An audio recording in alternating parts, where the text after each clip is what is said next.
Ah, son of royal Peleus, what you must hear from me. What painful news, what to God it had never happened. Patroclus has fallen. They're fighting over his corpse. He's stripped naked. Hector with that flashing helmet. Hector has your arms. So the captain reported. Black cloud of grief came shrouding over Achilles, both hands clawing the ground for soot and filth. He poured it over his head, fouled his handsome face, and black ashes settled onto his fresh clean war shirt. Overpowered in all his power, sprawled in the dust, Achilles lay there, fallen, tearing his hair, defiling it with his own hands. Achilles suddenly loosed a terrible, wrenching cry, and his noble mother heard him, seated near her father, the old man of the sea in the salt green depths, and she cried out in turn. Thetis launched the dirge. Hear me, sisters, daughters of Nereus, so you all know it well. Listen to all the sorrows welling in my heart. I am in agony. I am agony. Mother of grief and greatness. Oh, my child. Yes, I gave birth to a flawless, mighty son, the splendor of heroes, and he shot up like a young branch. Like a fine tree I reared him, the orchard's crowning glory, but only to send him off in the beaked ships to Troy, to battle Trojans. Never again will I embrace him, striding home through the doors of Peleus's house. And long as I have him with me, still alive, looking into the sunlight, he is racked with anguish. And I go to his side. Nothing I do can help him, nothing. But go I shall to see my darling boy, to hear what grief has come to break his heart while he holds back from battle. As he groaned from the depths, his mother rose before him, and sobbing a sharp cry, cradled her son's head in her hands, and her words were all compassion, winging pity. My child, why in tears? What sorrow has touched your heart? Tell me, please. Don't harbor it deep inside you. Oh, dear mother true, all those burning desires Olympian Zeus has brought to pass for me. But what joy to me now, my dear comrade's dead, Patroclus, the man I loved beyond all other comrades, loved as my own life. I've lost him. Hector's killed him, stripped that gigantic armor off his back, a marvel to behold, my burnished gear.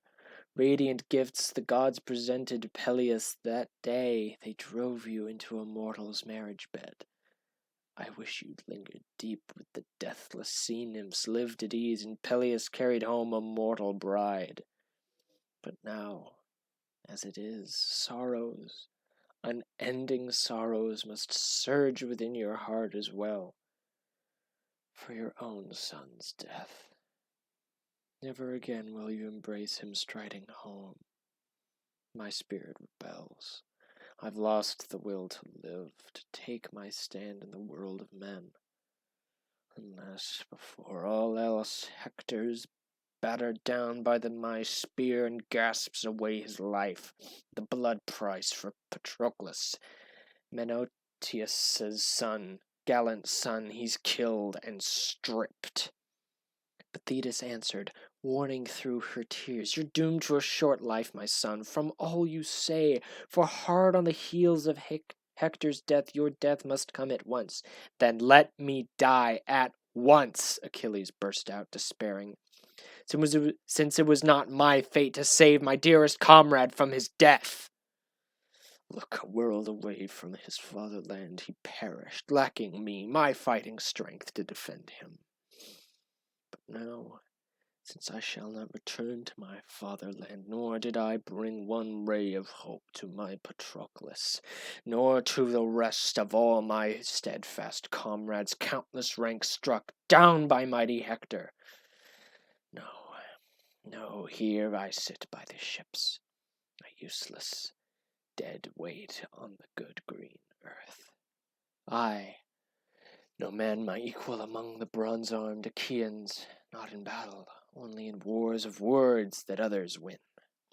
If only strife could die from the lives of gods and men, and anger that drives the sanest man to flare and outrage, bitter gall sweeter than dripping streams of honey, that swarms in people's chests and blinds like smoke, just like the anger Agamemnon, king of men, has roused within me now.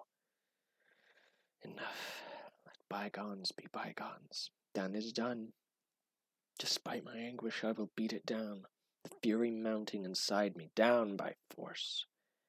But now I'll go and meet that murderer head on, that Hector who destroyed the dearest life I know. For my own death I'll meet it freely, whenever Zeus and the other deathless gods would like to bring it on. Not even Heracles fled his death for all his power, favorite son as he was to Father Zeus the king. Fate crushed him in Hera's savage anger, and I, too, if the same fate awaits for me, I'll lie in peace once I've gone down to death. But now for a moment let me seize great glory and drive some woman of Troy or deep-breasted Dardan to claw with both hands at her tender cheeks and wipe away her burning tears as she sobs them, choking from her throat. They'll learn that I refrained from war a good long time. Don't try to hold me back from the fighting, mother. Love me as you do. You can't persuade me now.